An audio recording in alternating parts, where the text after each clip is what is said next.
All right, welcome to our deep dive, Yep. into Jordan Peterson's We Who Wrestle With God. Mm. This book kind of takes those classic, biblical stories that I think we all probably grew up with and like flips them on their head, Right. explores them through this psychological lens. Yeah. Peterson's trying to uncover how people like grapple with the chaos of being alive and Yeah. create meaning. That's it, yeah. So It's kind of a big project. it is a big project. He doesn't just leave those stories in the past either. Yeah. He connects them to like the challenges we face today, like the ethics of AI, Oh, wow. or, how to navigate the complexities of relationships. Okay, I'm really intrigued by his take on subduing and naming from Genesis. Right. I think it's so easy to read that and just think like domination. Yeah. But Peterson says that's not really what's going on at all. No, he really pushes back against that kind of surface reading of it. Right. He says it's much more about intentionally creating order, figuring out where things belong in your life. Okay.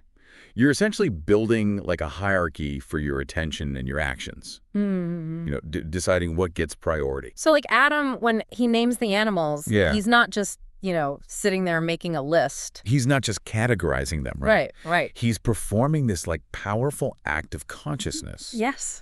And by naming them, he's imbuing existence with meaning.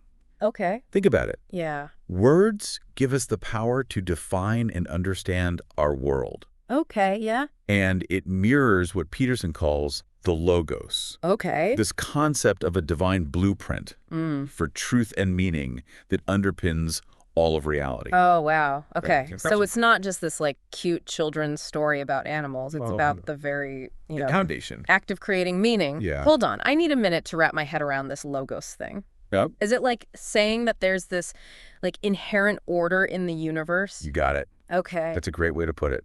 Okay. The logos is like a cosmic code, a fundamental rationality woven into the fabric of existence itself. Yeah. It's the source of both truth and meaning. Okay. Yeah. So by naming things, Adam's tapping into that deeper order. Right. He's participating in the process of making the world, understandable. Intelligible, yeah. And that makes me think, don't we do the same thing in our own lives? Absolutely. Like when you clean up your desk Yeah. or, prioritize your to-do list. You're subduing and naming. You're subduing and naming That's right. the chaos of your day. Yeah, the chaos of experience. Which brings us to the serpent. Okay. This is where things get really interesting. All right. Because Peterson doesn't see the serpent as just a simple villain, right? Nope. He points out that the serpent embodies two seemingly opposite things. Okay. On the one hand, it represents the marginalized, the monstrous, that which exists outside the accepted order. Okay. Yeah, I see that. But how does that tie into the idea of pride and wanting to usurp God? That seems like a totally different thing. That's the brilliance of Peterson's interpretation, right? Okay. Because the serpent also symbolizes the temptation to overreach, to believe that we can control everything, even things that are inherently dangerous. It's about wanting to be like God, Okay. to have that ultimate power, Yeah. to define good and evil. So Eve's temptation isn't just about, disobeying a rule. Right. It's about this deep desire to transform something harmful into something good. Mm-hmm. It's like she believes her compassion can overcome even deadly poison. It's her compassion and her presumption, right? Yeah. She thinks she can handle it. Yeah. And that's where self-consciousness is born. Okay. That realization that even our good intentions Yeah. can have unintended consequences. Mm-hmm. Suddenly, Eve and Adam become aware of their nakedness, their limitations, their mortality. Right. And that's a heavy burden to bear. Yeah, they did. You ever had that feeling when you realize you made a mistake? Yeah. That you're not as perfect as you thought you were? Yeah. It's like a punch to the gut. It is. That feeling Yeah. is the birth of self-consciousness. Wow. And it often leads us to try and manipulate the world around us, to protect ourselves, to regain a sense of control, to hide, to shift blame. Yeah. It's that self-serving scheming that Peterson sees as a consequence of our fallen state. So we go from this innocent state of naming things Right. to this awareness of our own flaws Yeah. and the potential for things to go wrong. Mm-hmm. And that sets the stage for the next story, right? It does. Cain and Abel. A story of Cain and Abel. Oh, this one is This one's rough. rough. It delves even deeper into the psychological consequences of self-consciousness. Okay. It's a story of rivalry, resentment, and ultimately violence. Yeah, okay. We've got these two brothers, Cain and Abel, offering up sacrifices, Right. But their offerings, they represent totally different approaches to life, don't they? Absolutely, they do. Yeah. Cain is offering up the fruits of his labor. Mm-hmm. He's a farmer. Yeah. So he's bringing like the best of his crops. Okay. And Abel is a shepherd. Mm-hmm. He's bringing like the firstborn of his flock. Right.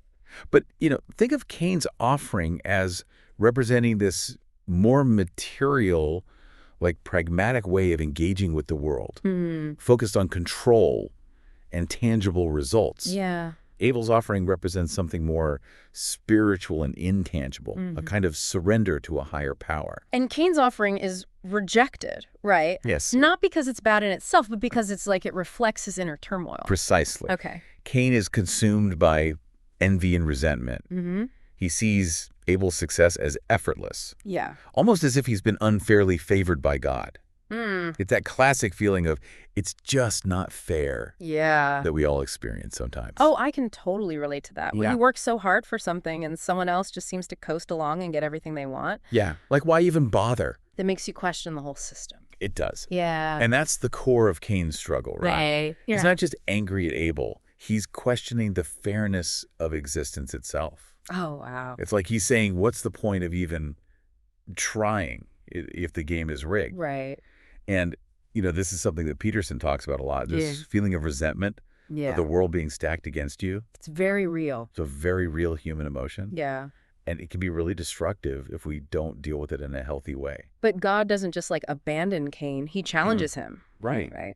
He says to him, if you do well, will you not be accepted? Mm-hmm. It's like this open question. Yeah. He's offering Cain a chance to overcome his resentment, Yeah. to choose a different path. So it's not like a story about being doomed by your mistakes. No. It's a story about the possibility of transformation. Right. Even in the face of darkness. Even in the face of darkness. Wow. Yeah. And that brings us to Abel, who later becomes Abraham. Yeah. He doesn't really start out as this shining example of virtue, does he? Well, he's got his flaws. He does. Remember, he initially passes off his wife, Sarah, as his sister. Oh, yeah. Out of fear. Out of fear. And a desire to protect his own interests. It's a pretty low point. It is driven by those very human feelings of insecurity. Totally. And self-preservation. I mean, it's almost reassuring to see that even someone like chosen by God can mess up so badly. Well, it highlights the fact that we're all on a journey. Yeah. None of us are perfect. Right. And even those who achieve greatness often start from a place of weakness and imperfection. Abram's story isn't over, is it? No, it's not over. He eventually confronts his fears Yes. and aligns himself more fully with God's will. Right. And that's most dramatically demonstrated by his willingness to sacrifice Isaac. That's the turning point. Mm-hmm. It's a test of faith. It is. A demonstration of his complete surrender to the divine. But it's not about blind obedience, is it? Not really. It's more about recognizing that everything we have, Okay. even those we love most deeply, Yeah. ultimately belongs to God. Okay, so it's like saying that true growth requires letting go of our attachments. That's a good way to put it. Those things that we cling to so tightly. Yeah. That's terrifying, isn't it? It is terrifying. To just like surrender everything you hold dear. Absolutely. And that's why it's such a powerful symbol. Okay. It represents the ultimate sacrifice, the willingness to surrender, even that which is most precious to us for the sake of something greater. So this idea of sacrifice, of letting go, it's a thread that runs through all these stories. It does. And it makes me think of Moses and the burning bush. Yes. It's often seen as a call to action. Right. To confront tyranny. Yeah, to lead the Israelites out of Egypt. But there's this other layer to it. Okay. This idea of revelation. Right. I mean, what's so fascinating about this encounter is that it's a dialogue. Yeah. It's not just God booming down commands. It's an interaction. Moses has to actively turn aside to pay attention. Yeah. For the revelation to fully unfold. If you pay enough attention to anything, right, everything will be revealed. It's like God is always speaking. We just have to be willing to listen. You got it. So Moses turns aside. He listens. Right. And he's given this monumental task to lead the Israelites out of slavery in Egypt. Yeah. It's this incredible story of liberation. Yeah, freedom from tyranny. Of moving from a state of dependence to one of responsibility. Yeah, that's crucial. And it's not just freedom for its own sake. Right. The Israelites are called to hold a feast unto God in the wilderness. Okay. to demonstrate their devotion and their commitment to a higher purpose.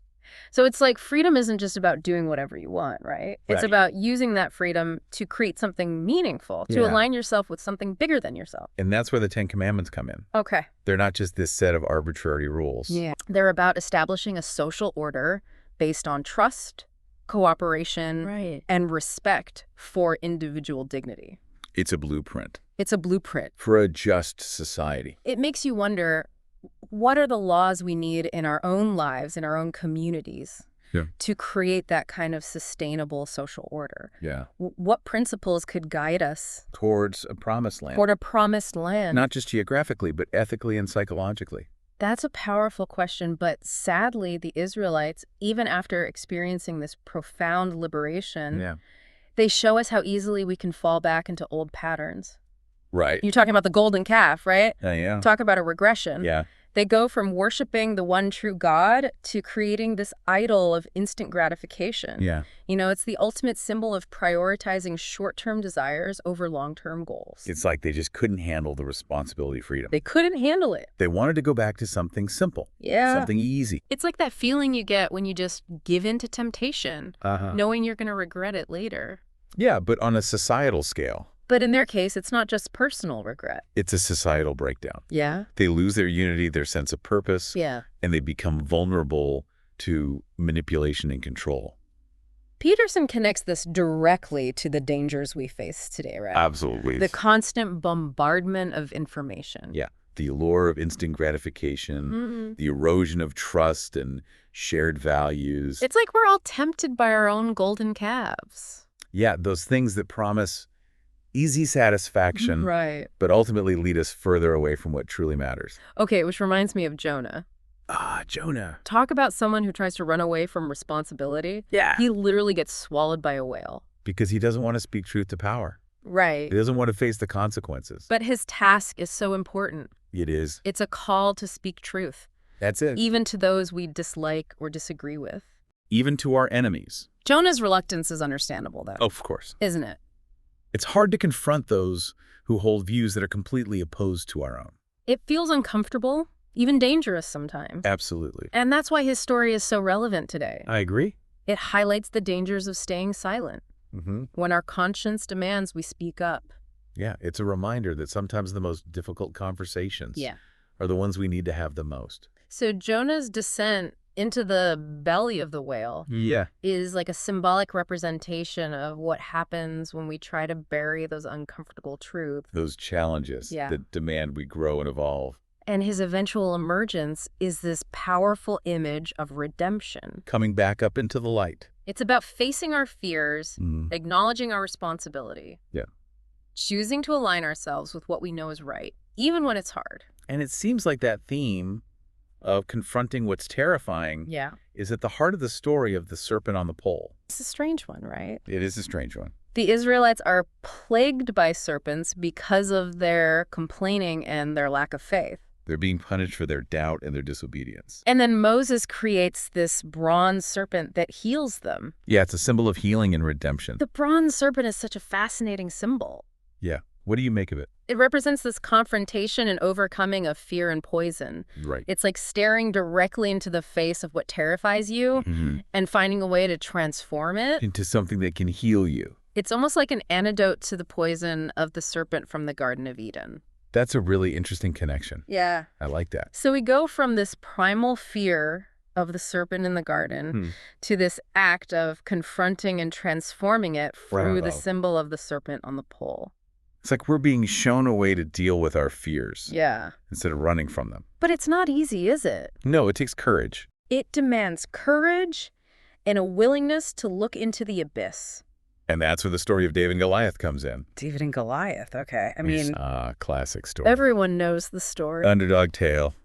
David, this, little shepherd boy, takes down this giant warrior with a slingshot. It's a powerful image, isn't it? It is, but you're saying Peterson sees something deeper going on. He does. He sees it as a metaphor Okay. for confronting those seemingly insurmountable obstacles Yeah. we all face in life. Okay, so Goliath is like... Goliath represents those overwhelming forces of chaos. Right. You know, those impossible obstacles we all encounter. It's like that feeling when you're facing a huge deadline at work. Yeah. Or like dealing with a major life challenge. It can feel like this giant obstacle is standing right in your path. And David, with his simple slingshot and like unwavering faith. Yeah, David's faith is unshakable. Represents that power of courage and ingenuity. He refuses to be intimidated. He does, yeah. By the size of the problem. He steps forward when everyone else is like cowering in fear. He doesn't even hesitate, does he?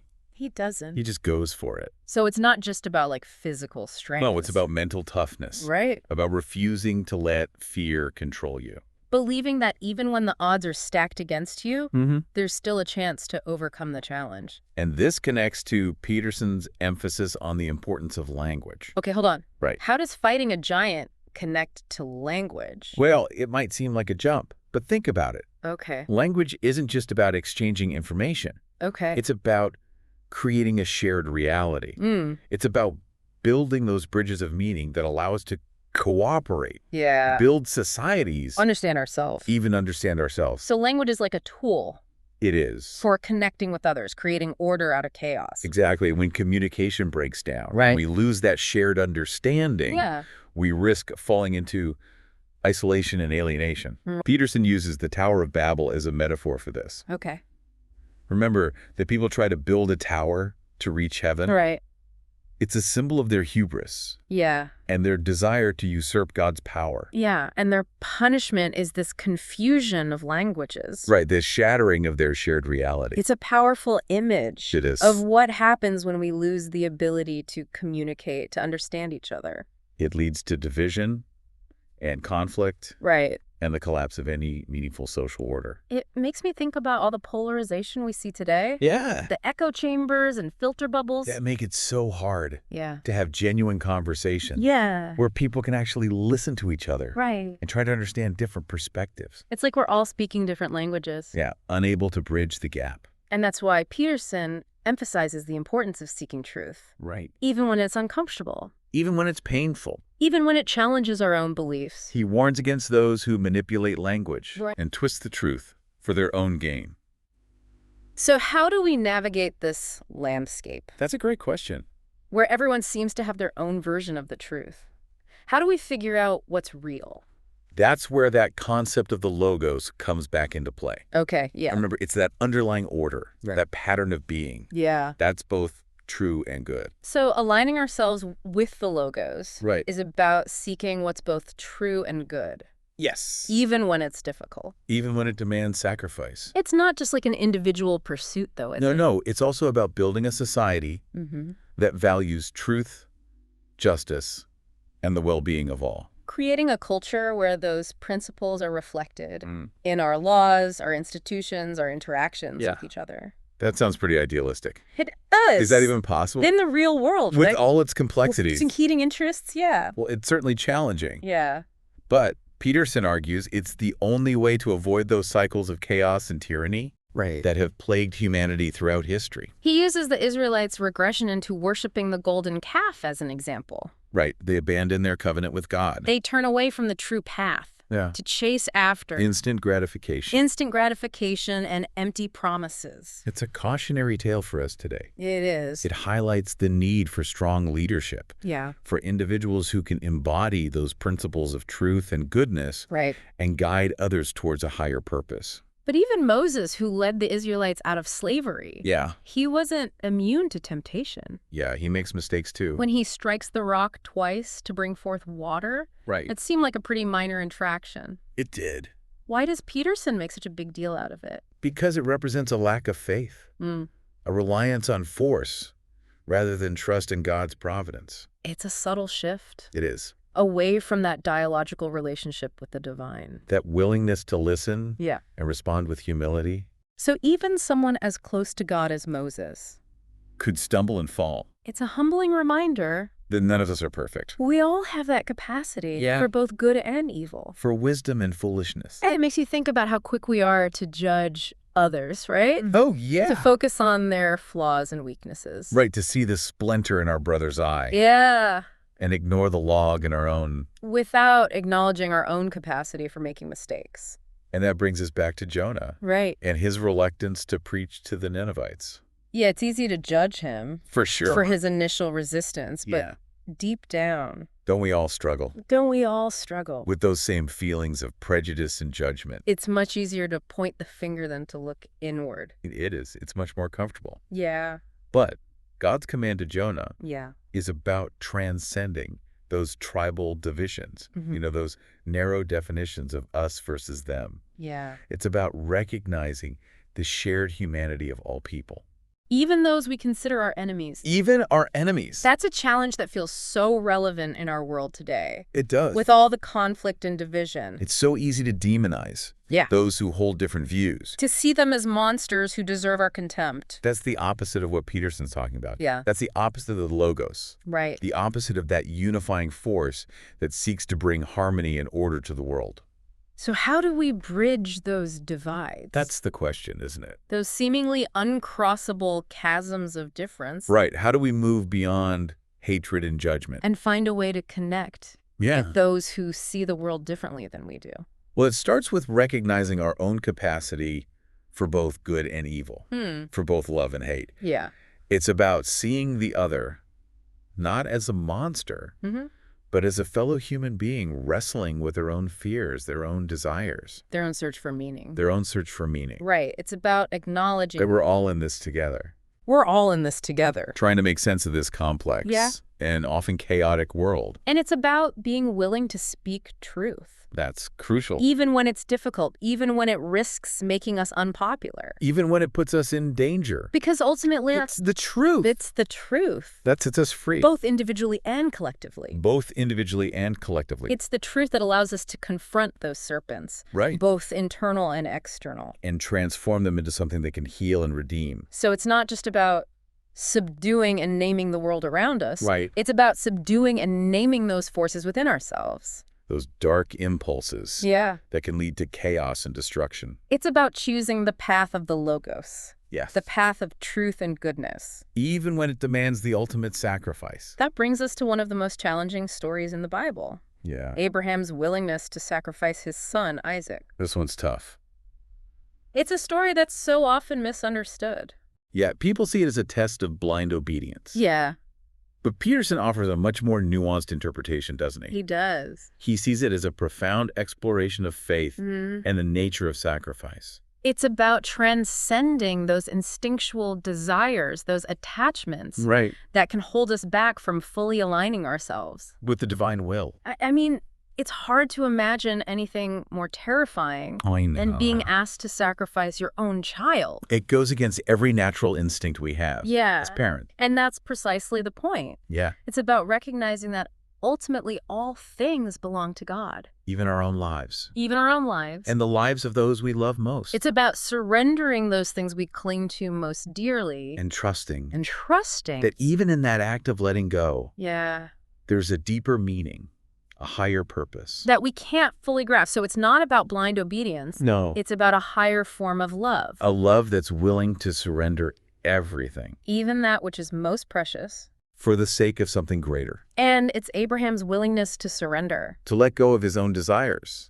Yeah. And attachments. That demonstrates his true faith. Right. It's in that moment of surrender. Yeah. That he's spared the ultimate sacrifice. So the real test isn't the actual act of sacrifice. Right. But the inner transformation. The willingness to put everything on the altar. For the sake of something beyond our own understanding. That's faith. And that's a theme that runs throughout the Bible. It does. This idea that true faith requires sacrifice. Yeah. A willingness to give up. Those things we cling to. The things we cling to most dearly. It's about dying to the old self. Yeah. The self that's driven by fear and desire. Right. And the narrow confines of the ego. And it's about being reborn into a new self. Yes. A self that's aligned with the logos. Yeah. A self that's capable of true love. Yeah. Compassion and sacrifice. It's a challenging message. It is. One that demands a lot of us. But it's also incredibly hopeful. It is hopeful. Isn't it? It is. It suggests that even in the midst of our struggles,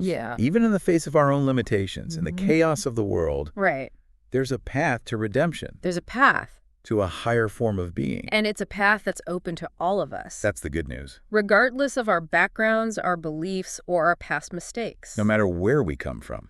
It's a path that starts with that simple act of turning aside. Right. Of paying attention. Of seeking that which is true and good. And it leads us ultimately to a reunion with the divine. To a place where we can finally rest. Yeah. From our wrestling and find peace. That's the goal, isn't it? So as we wrap up this deep dive into We Who Wrestle With God, I'm left with this sense of awe at the depth and complexity of these stories and the ways that they just continue to resonate. Yeah, they're timeless. With our lives today. They really are. What's your big takeaway from all of this?